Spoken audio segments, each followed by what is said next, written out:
Baik, bismillahirrahmanirrahim. Assalamualaikum warahmatullahi wabarakatuh. Ismahuli an uqaddima lakum nafsi. Ana Bayu Septiadi. Ana min Batu Rimpang fi qaryati Badrain dunal Narmada, Lombok Al-Gharbiyah. Bismillahirrahmanirrahim. Alhamdulillah wassalatu wassalamu ala Rasulillah Sayyidina Muhammadin ibn Abdillah wa ala alihi wa sahbihi wa mawalah. La hawla wa la quwwata illa billah. Amma ba'd. Awalan hayya bina nashkurullaha azza wa jalla alladhi qad a'ta'na ni'matan katsirah hatta an najtami'a wal muwajahah ala sihhatil hal wal afiyah. ثانيا لا ننسى صلاة وسلاما دائمين ومتلازمين على حبيبنا وشفيعنا وزهرنا المصطفى ومولانا محمد صلى الله عليه وسلم فقد جاء بنور الحق أخرج الناس من الظلمات إلى النور أي الدين الإسلام. Baik teman-teman, Bapak dosen yang saya hormati dan teman-teman yang dirahmati Allah, untuk pembahasan kali ini alhamdulillah saya diberi kesempatan untuk menyampaikan makalah kami yang dimana dianggotakan saya Bayu Septiadi dan Liska Putri Sagita, yaitu yang berjudul Bahasa dan Kelas Sosial. Yang pertama, apa sih itu bahasa atau lughah? Ya, bahasa diartikan sebagai suatu sistem berupa bunyi atau lambang yang bersifat arbitrar, produktif, dinamis, beragam, dan manusiawi yang digunakan untuk berkomunikasi dengan masyarakat. Bahasa sangat perlu untuk dipelajari oleh seluruh masyarakat karena bahasa merupakan salah satu bentuk komunikasi suatu lapisan masyarakat untuk berinteraksi dengan masyarakat lainnya. Jika dipikir dengan mendalam, jikalau di dunia ini tidak ada yang namanya bahasa, dunia tanpa bahasa, kita akan berkomunikasi dengan apa? Apakah hanya dengan isyarat? Apakah hanya dengan kita memberikan isyarat kita berkomunikasi? Bisa, tapi kita bersyukur karena sudah diberikan bahasa, yaitu yang suatu pekerjaan berbahasa yang dapat mempermudah berkomunikasi dengan siapapun. Kita tahu dunia ini luas, tapi dengan berbahasa kita bisa berbicara, kita bisa berkomunikasi walaupun tidak dengan sesama negara kita. Baik. Yang kedua, kelas sosial. Apa sih kelas sosial itu? Kelas sosial atau golongan sosial menunjuk kepada perbedaan atau stratifikasi antara insan atau kelompok manusia dalam masyarakat atau budaya. Biasanya kebanyakan masyarakat memiliki golongan sosial. Setiap masyarakat itu memiliki golongan sosial, tetapi tidak semua masyarakat memiliki jenis-jenis atau kategori golongan sosial yang sama. Berarti semua orang itu memang memiliki kelas sosial, tapi tidak semuanya memiliki kelas sosial yang sama. Berdasarkan karakteristik stratifikasi sosial, dapat kita temukan beberapa pembagian kelas sosial atau golongan sosial dalam masyarakat. Misalnya sebagai contoh, akan berbeda seseorang yang bekerja di kantor sama buruh biasa. Kita lihat dari cara makannya. Kalau orang kantor biasanya makan menggunakan meja makan, memakai garpu. Ya, itu untuk kelas untuk golongan orang yang pekerjaan kantoran biasanya. Dan untuk seorang buruh, yang buruh biasa pakai nasi kaput, makannya di lantai pun jadi. Hal ini sudah bisa kita simpulkan bahwa di antara kedua kubu tersebut itu sudah berbeda kelas.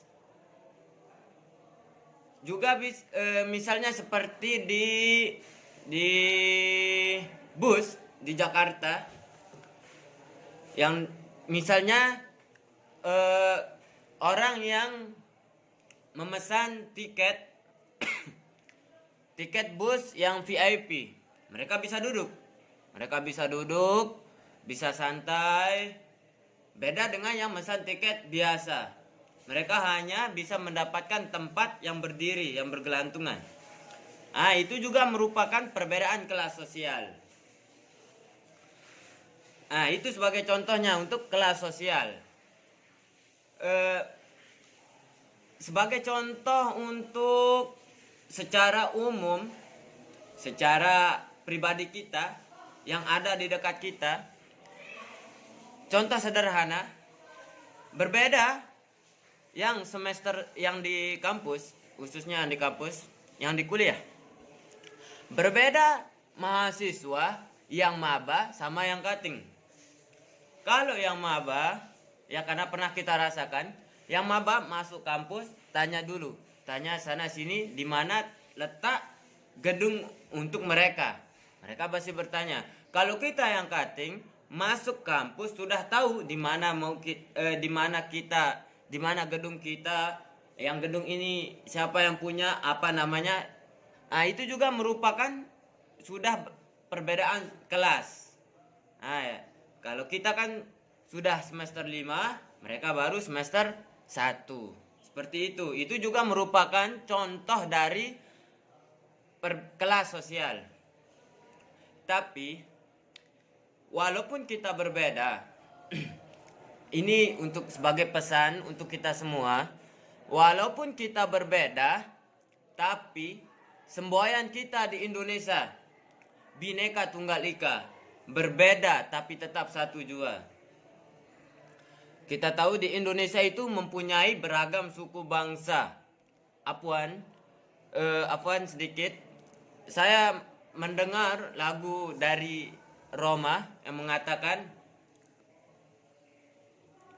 100 juta penduduk di Indonesia dan beratus-ratus ragam suku bangsa yang ada di Indonesia. Beratus-ratus suku bangsa yang ada di Indonesia saja. Jangankan di Indonesia, di Lomboknya saja. Di Lombok, suku Sasak, suku Mbojo, suku Samawa, Sumbawa ya, itu maksudnya. Di Lombok saja itu sudah beragam-ragam suku bangsa. Tapi walaupun kita berbeda, kita itu tetap satu, Nusa Tenggara Barat. Walaupun kita beratus-ratus suku bangsa yang ada di Indonesia, kita itu tetap satu, NKRI. Dan sebaik-baik orang yang berbeda itu tidak akan pernah memilih, tidak pernah merasa enggan untuk membantu sesama walaupun kita berbeda. Karena Allah Subhanahu wa taala berfirman, sungguhnya kami menciptakan manusia dan jin hanya untuk beribadah kepada Allah. Manusia tidak disebutkan sungguhnya kami menciptakan bangsa Arab, sungguhnya kami menciptakan bangsa Indonesia, tidak. Tapi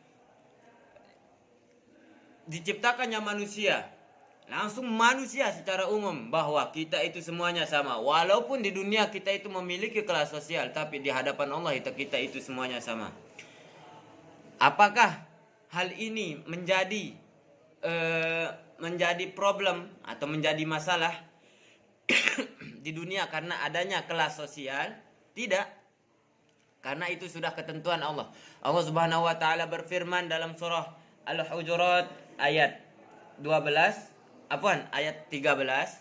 Allah Subhanahu wa taala berfirman, "Ya ayyuhan nas inna khalaqnakum min dzakari wa untha wa ja'alnakum syu'uban wa qabaila lita'arafu. Inna akramakum 'indallahi atqakum. Innallaha 'alimun khabir."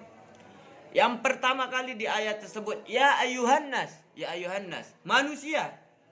Tidak dikhususkan ya ayyuhal Arab, ya ayyuhan Indonesia, wahai para bangsa Arab, wahai bangsa Indonesia, tidak. Ya ayyuhan nas, wahai manusia Semua yang ada di dunia ini yang hidup, semua manusia itu tercantum di dalam ayat ini.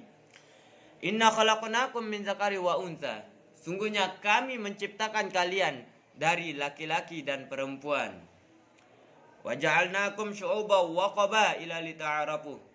Dan kami menjadikan kalian itu bersuku-suku, berbangsa-bangsa agar kalian mengenal. Lita'arafu, untuk kalian saling mengenal. Inna akramakum 'indallahi atqakum. Sungguhnya orang yang paling mulia dari antara kalian adalah orang yang bertakwa. Walaupun kita berbeda, tapi tetap kita satu, beribadah kepada Allah, membantu sesama walaupun kelas sosial kita berbeda di masyarakat. Mungkin hanya itu dari saya. Dilanjutkan oleh teman saya, Rizka Sagita Putri. Sekian. Wassalamualaikum warahmatullahi wabarakatuh. Baik.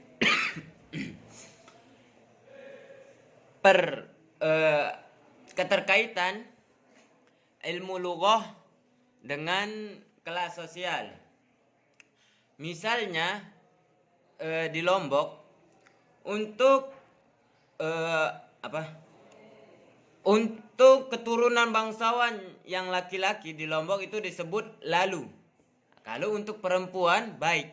Nah, itu keterkaitan bahasa dengan kelas sosial.